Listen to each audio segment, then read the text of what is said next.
गुफा के उस प्राचीन द्वार के सामने खड़े होकर अर्जुन को ऐसा लग रहा था जैसे वह समय की एक ऐसी दरार के पास खड़ा हो जहां अतीत और भविष्य की सीमाएं धुंधली हो जाती हैं।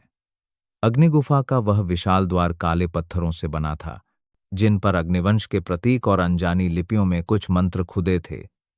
हवा भारी थी, जैसे उसमें वर्षों से बंद पीढ़ा और प्रतीक्षा घुली हो।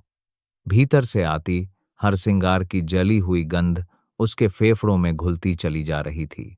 उसका मन असहज था। क्यों धड़कनें इतनी तेज हैं? उसने खुद से पूछा।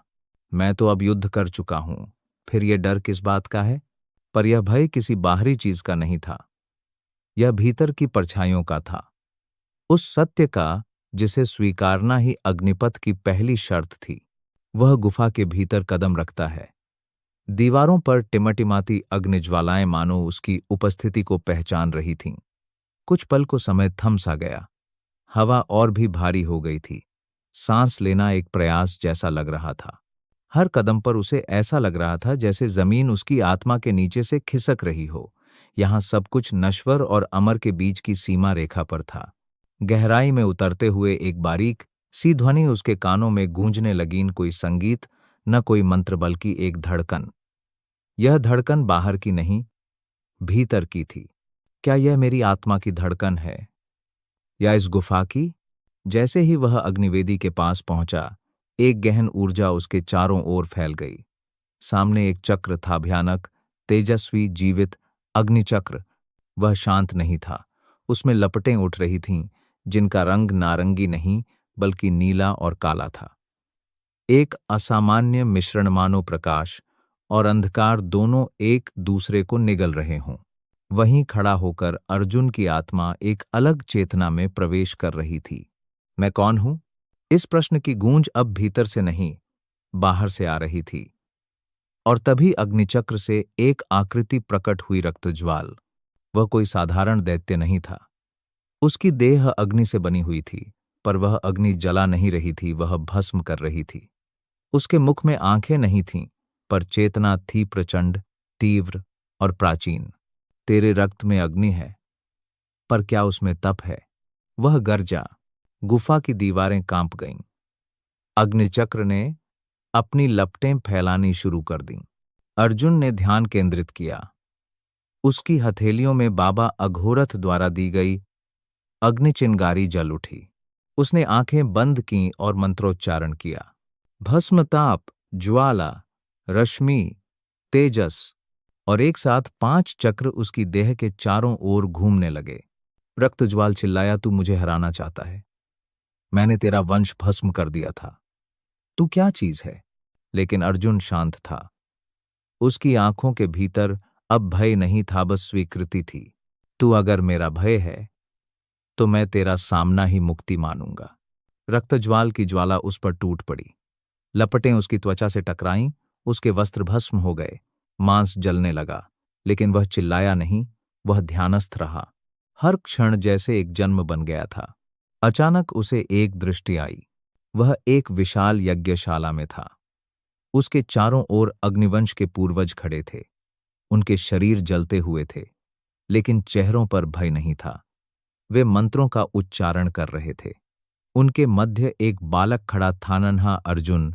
एक वृद्ध ऋषि ने उसकी ओर देखा और कहा, जिन्हें अग्नि जलाती है वे भस्म होते हैं, पर जो अग्नि को पी लेते हैं वे अमर होते हैं। दृष्टि टूटी। अग्निचक्र अब अर्जुन के भीतर समा गया था। उसने अपनी मुट्ठी खोली और अंतिम बार मंत्र बोला, अग्निसारोहम। और तभी पूरी गुफा एक फोट में डूब गई। रक्तज्वाल की देह छिन्न भिन्न हो गई। उसकी चीख गुफा में गूंजती रही, तू अग्नि नहीं, तू अग्नि से परे है। लपटें बुझने लगीं। राख का धुआं फैलने लगा। सब शांत हो गया। गुफा में अब बस एक धीमी ज्वाला थी, जिसके भीतर से अग्निकुंजी प्रकट हुई। अर्जुन ने उसे उठाया। वह गर्म नहीं थी, बल्कि शीतल थी, जैसे उसके भीतर का ताप उसकी आत्मा के अनुरूप हो गया हो। दीवारों पर अब मंत्र अपने आप प्रकट होने लगे। जहां अग्नि मौन हो जाती है, वहां आत्मा बोलती है। अर्जुन बैठ गया। उसके होठों पर मुस्कान थी, आंखों में जलती हुई श्रद्धा। उसे महसूस हुआ कि वह अब वैसा नहीं रहा जैसा वह गुफा में आया था। उसकी देह थकी थी, लेकिन उसकी चेतना प्रसन्न थी। मैं जल गया, पर अब मैं अपने भीतर की अग्नि को पहचानता हूं। और फिर बहुत दूर से बाबा अघोरत की आवाज आई, अभी तुझे अग्निपथ पर बहुत चलना है वत्स। ये तो बस पहला द्वार था। अर्जुन धीरे धीरे उठा। गुफा अब अंधकार में थी, लेकिन वह अंधकार अब डरावना नहीं, आत्मीय लग रहा था। जैसे कोई मां अपने शिशु को अंधेरे में भी सुरक्षित रखे। उसके तन पर राख थी, ललाट पर अग्निचिह्न उभर आया था, और नेत्रों में चमक थी विजेता नहीं, जागे हुए साधक की। तभी हवा में हलचल हुई। एक होंका अंदर आया और राख ओढ़ने लगी। उसी में अर्जुन ने एक छाया देखी, एक स्त्री आकृति जिसकी आंखें अग्नि जैसी थीं। वह बोली नहीं, पर उसकी उपस्थिति ने अर्जुन को भीतर तक हिला दिया। क्या यह वही स्त्री है जो मेरे स्वप्नों में थी? उसने सोचा। छाया राख में घुलकर चली गई। अर्जुन समझ गया, रक्तज्वाल को हराना बस एक शुरुआत थी। असली यात्रा अब शुरू हुई थी। अब सामने था एक द्वार, शांत, ठंडा, चांदी के पत्थरों से बना। यह कौन सा द्वार है? लेकिन उससे पहले एक शपथ आवश्यक थी। उसने अग्निकुंजी को हृदय से लगाकर कहा, मैं अग्निवंश का अंतिम दीप हूं। जब तक यह अग्नि जीवित है, अंधकार इस संसार को नहीं निगलेगा। उसकी छाती से एक अग्निलता सी रेखा निकलकर रीढ़ तक गई।